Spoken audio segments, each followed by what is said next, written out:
해당 과정도 분류 모델로 이제 수행해 볼 수 있으실 텐데요. 저희가 이제 카트라는 모델을 활용해 볼 예정입니다. 카트라는 모델은 디시전 잠깐만요. 그거 답변을 정리하기 전에 우리가 케이스가 9가지가 아까 얘기하셨잖아요.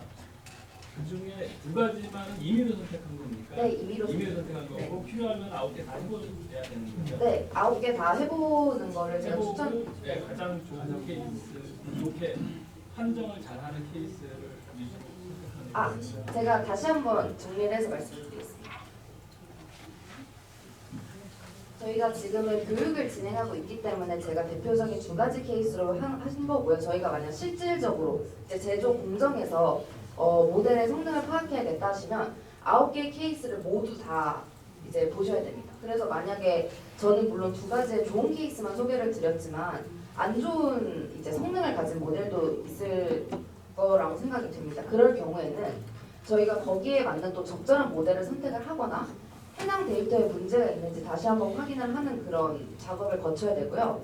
배제를 시켜서 이제 하는 경우는 이제 잘못된 경우입니다. 그렇기 때문에 9가지의 케이스를 적절한 모델을 또 활용하여서 높은 성능을 나타내는 모델을 선정을 하는 것이 중요하다고 저는 말씀을 드리고 싶고요. 그게 이제 개인의 판단에 네, 맞습니다. 네, 개인의 판단. 건 아니고. 네, 맞습니다. 그래서 저희는 이제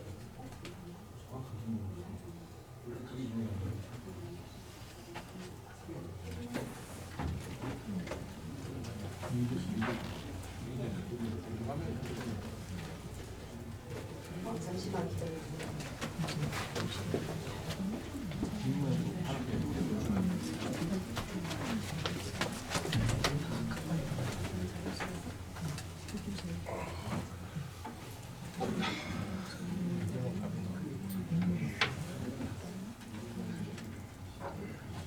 네, 그래서 아까 질문 주신 사항을 제가 다시 말씀을 드리면 그게 바로 저 분석가의 역량이라고 생각을 하기 때문에 맞는 케이스와 데이터의 속성에 맞게 적절한 모델을 활용하시는 게 중요하다고 생각합니다. 네. 지금 온도 추세가 이제 6가지로 분류를 하시잖아요. 9가지로. 9가지 네. 분류를 하시는데 그거는 뭐 가지고 분류해요? 온도의 추세로 분류하였습니다. 네, 그러니까 온도 추세로 사람이 일일이 다 적기는 않습니다. 저희가 이제 판단을 해보았을 때 각 시간별로 이제 데이터가 수집이 되잖아요. 그래서 앞선 데이터와 현재 데이터 이후의 데이터를 봤을 때 온도가 일정하게 계속 유지가 되는 경우가 있어요. 저희가 이제 공정에서 보면 온도를 설정을 하는 경우가 있습니다. 그래서 만약에 내가 150도로 설정을 해 놓았다 했을 때 온도가 일정하게 계속 이상적으로 150도가 유지되는 것이 아니라 어떨 때는 140도로 떨어질 때가 있고 어떨 때는 선정한 대로 150도가 될 때가 있고 어떨 때는 또 그 이상의 온도를 보여줄 때가 있습니다. 그렇기 때문에 일단 데이터가 사실 온도 데이터, 작년 데이터가 되거든요. 네, 맞습니다. 그걸 다시 검증으로 하승조사를 하셨죠. 네, 맞습니다. 그러면 하승조사를 모르는 여기 앞선 그래프로 만들었어요. 그럼 사람이 다 일일이 손으로 넣었죠. 손으로 넣었다기보다는 저희가 지금 데이터가 많아지는 그것도 다시 분류를 해서 다시 분류를 해서 했어요. 네. 그때 이제 이시마이너 자체 내에서 했는데 아니면 그 회사에서 품질 담당에 데이터 관리 담당자분들이 아이디어를 좀 주시나요? 이시마이너에서 저희가 자체적으로 수행을 하였고요.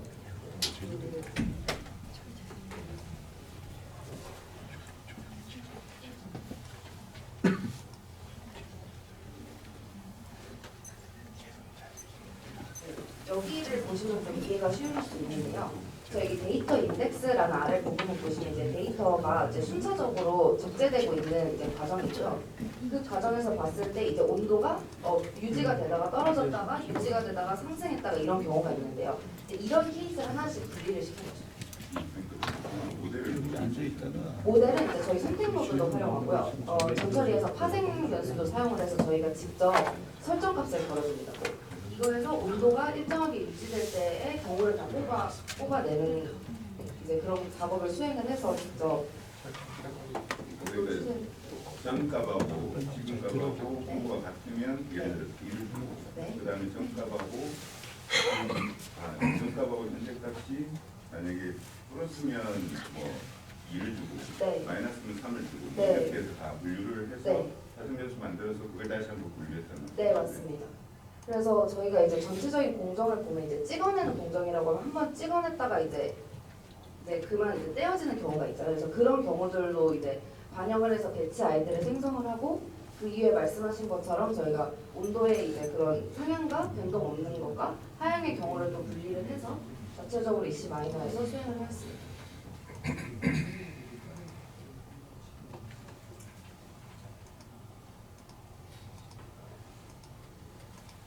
그래서 저희가 이제 두 번째로 수행할 카트 분류 모델에 대해서 말씀드리겠습니다. 카트 모델은 이제 의사결정 나무를 이제 속성을 가지고 있는 모델인데요. 의사결정 규칙을 이제 활용을 하여서 판별을 해주는 이제 모델입니다. 수행하는 과정은 크게 네 가지고요. 먼저 의사결정 나무를 형성을 하고, 그다음에 가지치기 작업을 수행을 하고, 분류와 타당성을 분류 및 타당성을 평가한 이후에 이제 해석을 하고 예측을 하는 과정을 수행합니다. 해당 과정은 직접 실습을 통해서 한번 더 살펴보도록 하겠습니다. 의사결정 나무와 카트의 이해에서 가장 중요한 개념 중 하나는 순수도라는 개념이 있는데요. 말 그대로 단어에서 느낄 수 있듯이 얼마나 순수하게 이 모델을 잘 분류를 하였냐라는 것입니다. 예를 들어서 저희가 50과 50에 빨간색 50과 파란색 50에 어떤 물질이 있다고 했을 때 빨간색을 빨간색으로 순수히 도출을 해내고 파란색을 파란색으로 순수히 도출을 해내었으면 이게 순수하게 분류가 되었다라고 말을 할 수 있는데, 만약에 불순도가 높다는 경우가 되면 이제 혼합물처럼 이렇게 섞여서 분류가 되겠죠. 근데 저희가 이제 원하는 것은 얼마나 순수하게 잘 분류가 되었냐, 즉 분류 모델을 학습하는 것이기 때문에 오른쪽과 같이 불순도가 높은 경우는 이제 유의해야 될 경우라고 생각을 합니다. 그래서 불순도가 0일 경우에는 순수도가 100%라고 이해를 하시면 되고요. 순수도가 0인 경우에는 불순도가 이제 100%라고 이해를 하시면 될 것 같습니다. 그래서 저희는 순수도를 최대화하는 분할을 찾는 것이 카트의 수행 목적이라고 보시면 될 것 같습니다. 카트의 특징은 이렇게 이진 분할, 비용 복잡도, 가지치기, 그리고 변수 중요도 평가 이렇게 세 가지가 있고요. 직접 실습 때 한번 그 특징을 확인해 보도록 하겠습니다. 카트 모델이 저희가 사용하는데 어떤 기준을 두고 장단점을 확실히 알아야 되는 게 중요한데요.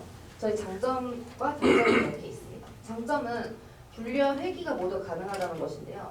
카트는 종속 변수가 연속형일 때와 범주형일 때, 즉 변수가 이제 이어져 있는 경우와 이제 변수가 범주형으로 이제 분리가 되어 있을 때, 즉 저희가 지금 다루고 있는 분류 문제에서 활용 모두 가능하다는 것입니다. 실습을 해보시면 아실 수 있겠지만 가시적으로 이제 이해하고 싶고 한눈에 파악하실 수 있다는 장점이 있고요. 단순한 전처리를 통해서 이제 모델을 수행할 수 있기 때문에 번거로운 작업을 수행하지 않아도 됩니다. 그리고 저희가 데이터를 다룰 때는 이제 누락 데이터를 처리하는 과정이 또 중요한 전처리 과정 중 하나인데요. 누락 데이터 처리가 이제 없더라도 트리를 구축할 수 있기 때문에 카트 데이터의 장점이라고 말씀드릴 수 있을 것 같습니다. 단점이라고 하면 안정성의 문제가 있는데요. 작은 변화에도 저희가 이제 이진 트리, 즉 두 가지로 이분법적으로 분리를 시키기 때문에 작은 변화에도 트리 구조가 변할 수 있다는 이제 단점이 있고요.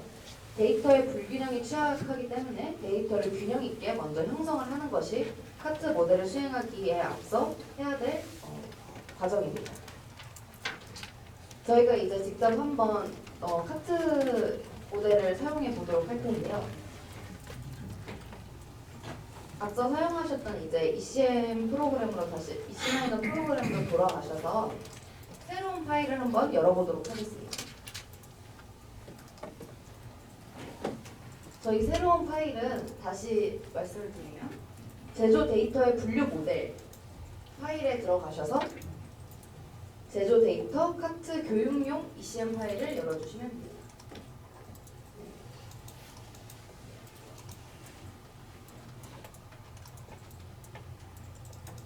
그러면 이러한 파일이 열리신 것을 볼 수 있는데요. 아까와 마찬가지로 같은 데이터셋을 활용할 겁니다. 그래서 제조 데이터셋 교육용 ECL 파일을 불러와 주시고요. 다시 한번 말씀드리면 제조 데이터셋 교육용 ECL 파일은 여기 파일 내에 내장이 되어 있습니다. 그래서 이 파일을 가져와 주시면 됩니다. 네. 그리고 저희 아까 그 선택 노드를 통해서 케이스 분리 진행한 것도 마찬가지로 같게 수행을 해주시면 됩니다. 그래서 첫 번째 케이스는 온도 1의 변동 없음, 온도 2의 변동 없음으로 선택을 해주시면 되고요.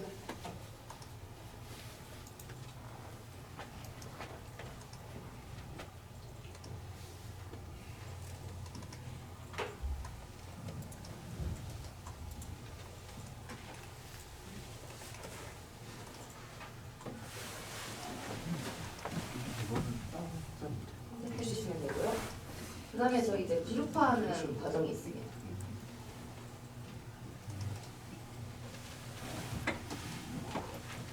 잠시만요. 네, 경험 좀.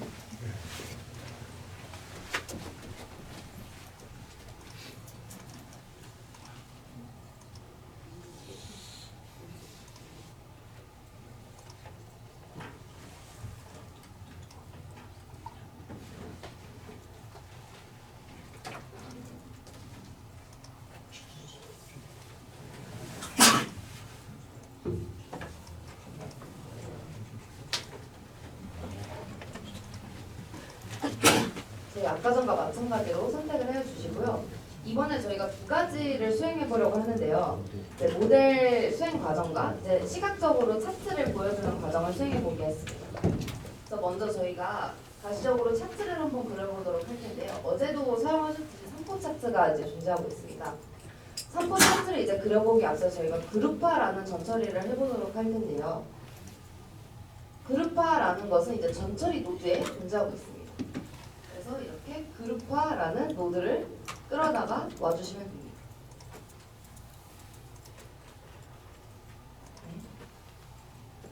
그래서 그룹화 노드를 저희가 앞서 했던 케이스 분리에 사용된 선택 노드와 연결을 시켜주시고요. 그룹화에서 이제 그룹으로 사용될 변수들을 선택하도록 하겠습니다. 저희가 그룹핑 변수라는 것을 사용해 보도록 할 텐데요. 그룹핑 변수는 저희가 어떤 값들을 보기 이전에 어떤 걸로 이제 집단을 묶어서 보면 좀 더 유의미한 정보를 볼 수 있기 때문에 이제 그룹핑 변수를 진행하는 것인데요. 먼저 저희가 인덱스 값으로 사용되었던 배치 아이디, 즉 공정이 한 번 진행될 때, 두 번 진행될 때에 대한 이제 그런 아이디를 갖고 있는 것을 그룹핑 변수로 통계값 변수에서 끌어와 주시면 됩니다. 이렇게 하는 방법은요. 저희 아래에 통계값 변수 보시면 이렇게 통계값 변수 보시면 이렇게 여러 가지 변수들이 존재하고 있는 것을 볼 수 있고요. 저희가 그룹핑 변수에 사용할 것을 이제 이렇게 클릭을 하셔서 드래그를 해서 이렇게 놔주시면 됩니다. 저희는 그래서 크게 그룹핑 변수로 세 가지, 양품 판정, 온도 추세, 배치 아이디 이렇게 세 가지 변수를 사용해 볼 예정입니다. 저희가 이렇게 그룹핑 변수를 선택한 이유는요. 배치 아이디, 즉 공정이 한 번 끝나고 시작될 때가 저희의 중요한 또 한 과정 중 하나이고요. 또 양품 판정은 저희가 원하는 결과값의 내용이기 때문에 양품 판정의 이제 유무를 어떻게 다른 변수들이 분포하고 있는지를 보기 위해서 그룹핑 변수를 사용을 하였습니다. 그리고 온도 추세는 저희가 케이스 분리에 사용한 것이기 때문에 이렇게 그룹핑 변수로 넣어보았고요. 대표적으로 여러 통계값 변수들 중에 각각 변수의 평균값만 한번 이제 표시해 보도록 하겠습니다. 그래서 저희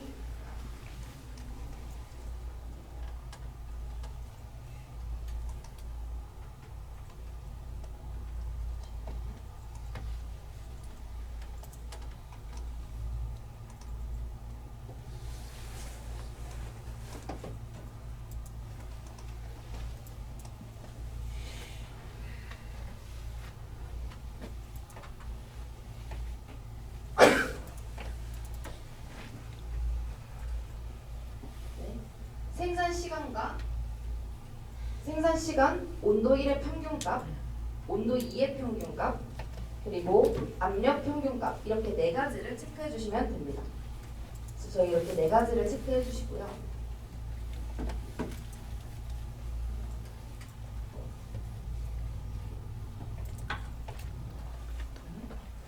네 가지를 체크해 주시면 이렇게 그룹화가 되게 됩니다. 그 다음은 저희가 이제 확인하려고 하는 3포 차트를 이용해 보려고 하는데요. 저희 차트 노드에서 이렇게 3포 차트 있는 거 보실 수 있죠? 그래서 3포 차트를 이제 끌어서 이렇게 놓아주시면 됩니다. 그래서 그룹화된 것과 3포 차트를 이제 연결해서 보려고 하는데요.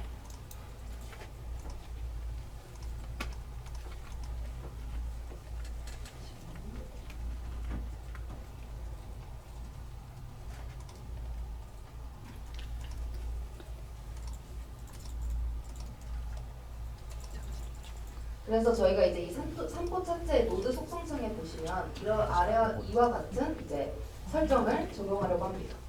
먼저 박스 플롯으로 표시를 할 예정이고요. 변수별로 축을 선정을 하여서 변수별로의 이제 어떤 동향을 보겠습니다. 그래서 예로 변수 축 설정을 예로 선택을 해주시고요. 저희 그룹 표시를 양품 판정이라는 그룹 변수로 이제 보려고 합니다. 저희가 이렇게 그룹 변수를 설정하는 이유는 양품과 불량품에 있어서의 각 변수가 어떻게 나타나고 있는지 그 분포를 확인하기 위해서 이제 그룹 변수로 양품 판정을 이제 선정을 하고요. 이렇게 하고 저희가 보고 싶어하는 차트 변수를 이제 체크를 해주시면 됩니다. 저희의 경우에 양품일 때 생산 시간, 양품일 때 온도, 압력이 궁금하고 저희가 과연 불량품일 때에는 어떤 생산 시간을 갖는지, 어떤 온도를 갖는지, 어떤 압력을 갖는지가 궁금하기 때문에 아래 차트 변수를 선택해 주시면 됩니다. 그렇게 선택을 해주시고 수행을 하시면 다음과 같은 이제 차트를 보실 수 있습니다. 이와 같은 차트가 보이시나요?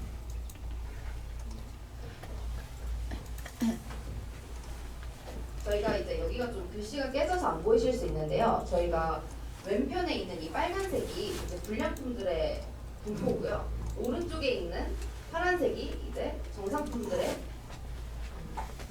분포입니다. 여기서 보시기에 가장 정상품과 불량의 대역이 벗어나 있는 변수를 보시면 이제 생산 시간이 정상품은 344에서 350 좀 위에 있는 각가지로 분포를 해 있다면 불량품은 338에서 340 사이에 있는 값부터 이제 344에서 346 사이의 값으로 나타나고 있는 것을 볼 수 있습니다. 그렇기 때문에 다른 변수들에 비해서 가장 큰 차이를 보여주고 있는 것을 보실 수 있고요.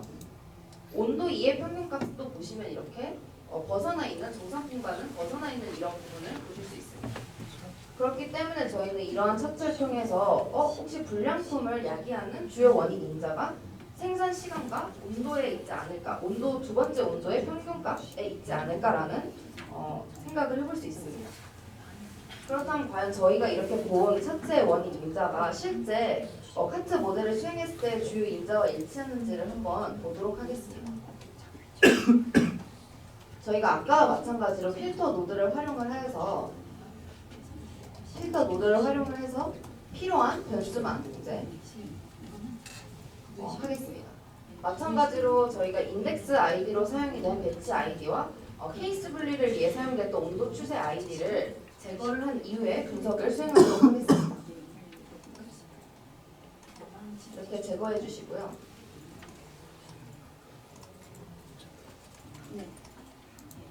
이제 이번에는 카트라는 모델을 가져와 보도록 하겠습니다. 카트 모델은요, 위에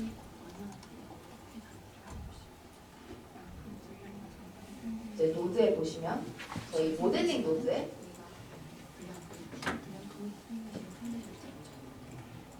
카트 모델 보이시죠? 카트 모델을 끌어서 이렇게 창에 올려주시면 됩니다. 그 이후에 이제 필터 노드와 연결을 시켜주시면 되고요.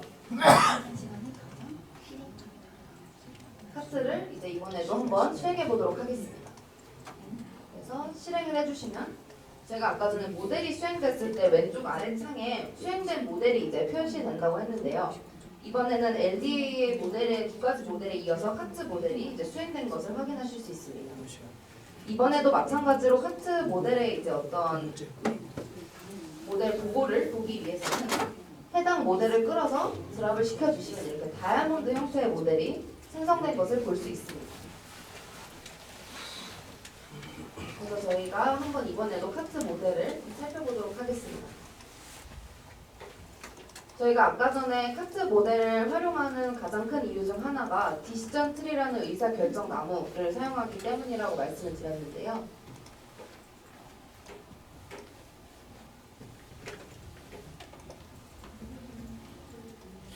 디시전 트리는 저희 이제 이번에 세 번째 탭에 나와 있는 것을 볼 수 있습니다.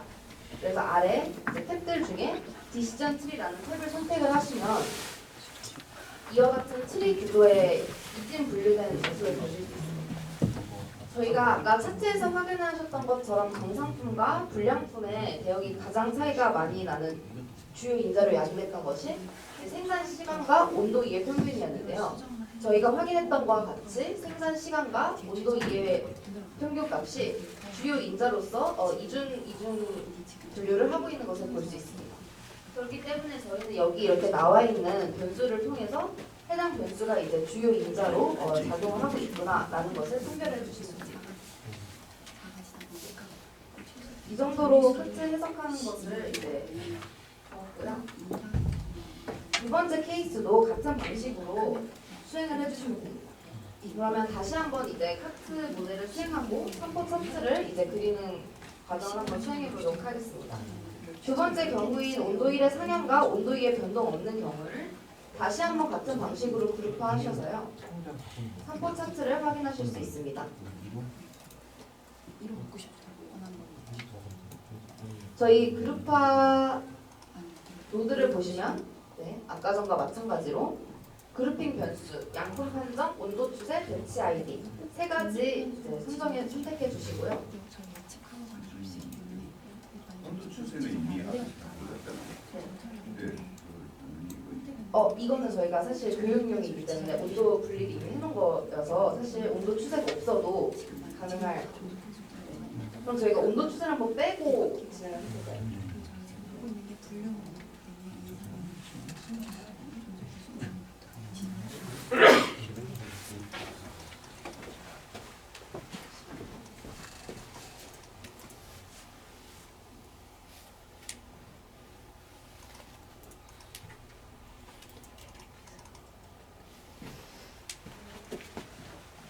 온도 추세가 없는 경우에서 한번 진행을 해보도록 하겠습니다.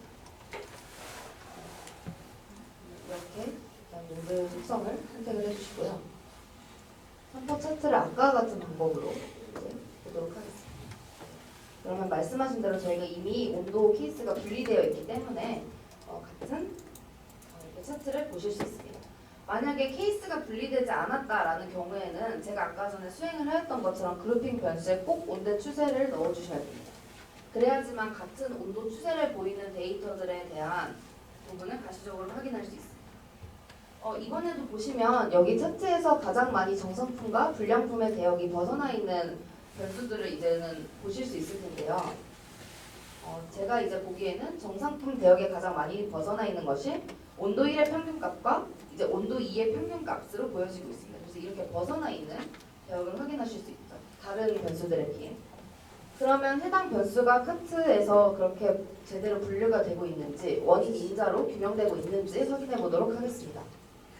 그럼 저희 같은 방식으로 카트 2 수행을 하면요. 이렇게 다시 한번 다이아몬드 모양의 모델이 생성이 되고요. 해당 모델을 이제 끌어서 화면에 놓게 되면 이렇게 다이아몬드 모양의 모델이 생성이 됩니다. 해당 모델을 더블 클릭하시면 아까와 같은 세 가지 탭이 보여지게 되고요. 디시전 트리 탭을 통해서 주요 원인 인자를 온도 2의 평균값, 온도 1의 평균값이라고 저희가 예상한 대로 보실 수 있습니다.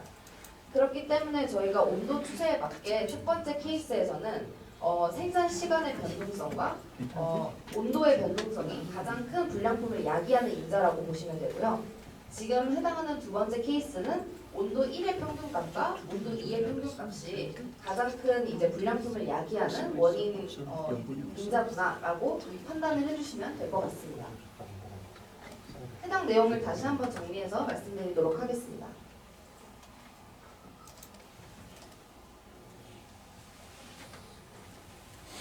제가 방금 말씀드린 내용을 담은 이제 표인데요. 정상품과 불량의 대역이 가장 많이 벗어나 있는 것을 상품 차트로 확인한 이후에 카트를 통해서 제대로 분류가 되고 있는지를 확인하실 수 있습니다. 그래서 정상 제품의 데이터 분포 대역과 불량품 제품의 분포 대역이 많이 벗어나 있는 원인 인자가 생산 시간과 온도 이의 평균값으로 나타나고 있는 것을 볼 수 있고요. 두 번째 케이스, 온도가 상향할 때와 아래 온도가 이제 변동이 없을 때의 경우에 있어서는 온도 1의 평균값과 온도 2의 평균값이 가장 이제 불량품을 많이 야기하는 주요 인자로 설명해 드릴 수 있을 것 같습니다. 저희 여기까지가 이제 크게 LDA 모델을 통해서 양품과 불량품의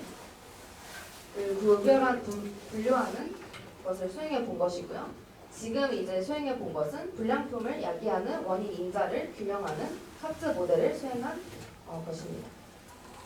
네, 지금까지 제조 데이터 분석의 분류 모델 카트 강의였습니다. 네, 강의를 마치겠습니다. 감사합니다.